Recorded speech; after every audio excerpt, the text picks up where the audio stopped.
Hello बच्चों, welcome back. आइए आज हम समझते हैं क्लास 10 संबंधित दो चर वाले रैखिक समीकरण युग्म को हल करने की विधियाँ। दो चर वाले रैखिक समीकरण के युग्म को हल करने की मुख्यतः 3 विधियाँ होती हैं। हालांकि 4 होती हैं, लेकिन उससे हल नहीं होता, केवल ग्राफ बनता है, जिसे हम सारणी विधि कहते हैं। तो मेनली हमें 3 सीखने हैं। पहला है विलोपन विधि, दूसरा है प्रतिस्थापन विधि और तीसरा है बज्रगुणन विधि। इन तीनों विधियों से अगर हम किसी समीकरण को हल करते हैं तो तीनों से मान सेम आते हैं, यानी x और y के आंसर सेम आते हैं। तो आज हमने एक विधि ली है जो आपके सामने लिखा होगा, विलोपन विधि यानी एलिमिनेशन मेथड। होता क्या है, समीकरण दोनों में से x या y के चर रहेंगे जिनमें से हमें x और y के मान निकालने होंगे। अगर समीकरण 1 और 2 में x के गुणांक सेम नहीं है या y के गुणांक सेम नहीं है तो उन दोनों का एलसीएम लेकर के पहले हम गुणा करके सेम करते हैं, फिर चिन्ह के हिसाब से या जोड़ते हैं या घटाते हैं, फिर वहाँ से x या y का मान आता है, फिर किसी 1 या 2 में रख करके y या x का मान निकाल लेते हैं। ये होती है विधियाँ, यानी ये होता है इसका प्रोसेस। तो आइए एक सवाल से हम लोग समझते हैं कैसे हल होगा। तो देखते हैं, पहला समीकरण हमने लिया है, पहला सवाल 3x + 4y = 10।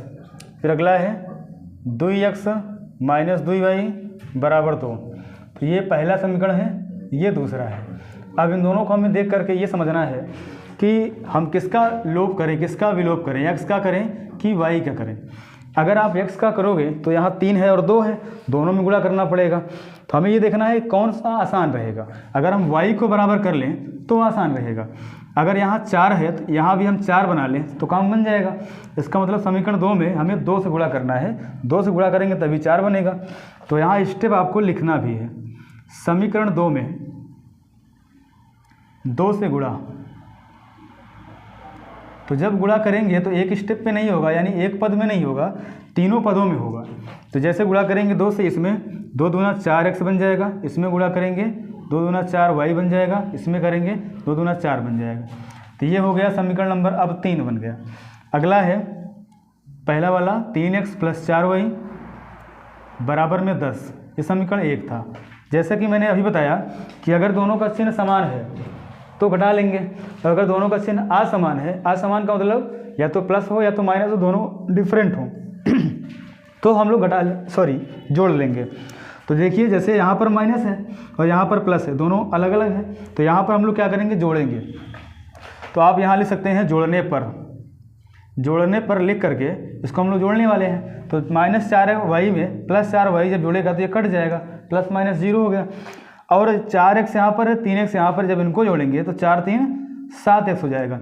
और फिर इसको भी जोड़ लेंगे बराबर की इस तरफ, 10 × 4 = 14 हो जाएगा। तो जैसे ही हम लोग x का मान निकालेंगे तो 14/7 यानी 7 से 14 में भाग होगा तो 2 आएगा। x का मान 2 आया। अब ये मान x का, ये मान चाहे पहले वाले में चाहे दूसरे वाले में रखने के लिए हम लोग फ्री हैं तो रख सकते हैं। आइए देखते हैं समीकरण 1 से। समीकरण 1 से स्टेप भी आपको लिखना है, ये जरूर ध्यान देना, क्योंकि नंबर एग्जाम में इन्हीं से बनता है। अगर आप हल भी कर लेते हैं लेकिन आपने स्टेप लिखा नहीं तो गलत माना जाता है। कैसे आपने किया, आपने उसको दिखाया नहीं। तो हम लिखते हैं 3x + 4y बराबर में क्या लिखा है, 10।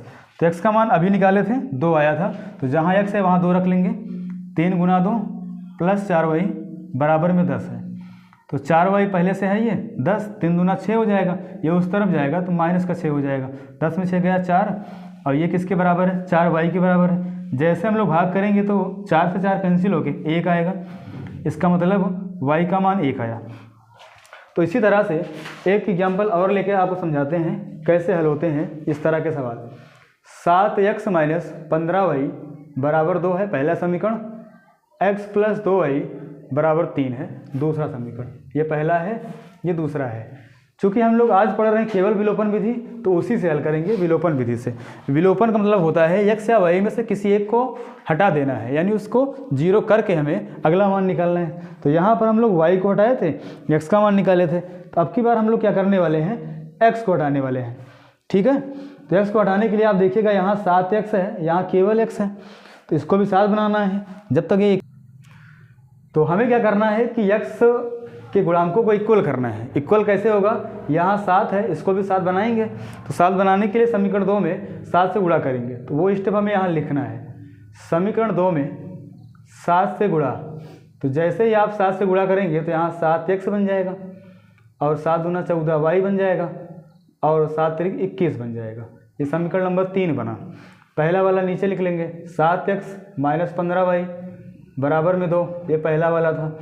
अब चिन्ह ध्यान देना, जोड़ना घटाना इनके चिन्ह पर डिपेंड करता है। अगर दोनों चिन्ह समान है तो घटा देंगे, अगर दोनों चिन्ह असमान है तो जोड़ लेंगे।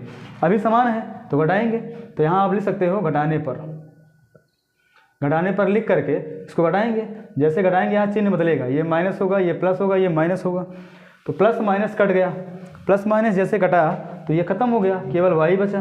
तो 15y है, 14y है, 15 और 14y जब जोड़ेंगे तो कितना हो जाएगा, 5 4 9 1 1 2 29y हो जाएगा। 21 में 2 घटेगा, जैसे घटेगा तो 21 में 2 गए, कितना बचेगा, 19 बचेगा। इसका मतलब y का मान आया 19/29। तो ये हो गया y का मान।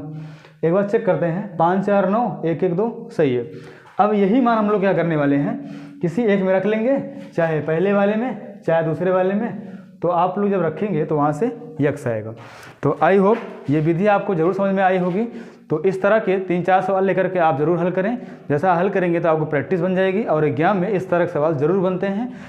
और अगर आपको वीडियो अच्छा लगा हो तो लाइक करें और अपने दोस्तों के साथ ज़रूर शेयर करें। और पहली बार हमारे चैनल पर आए हैं, सब्सक्राइब भी करें।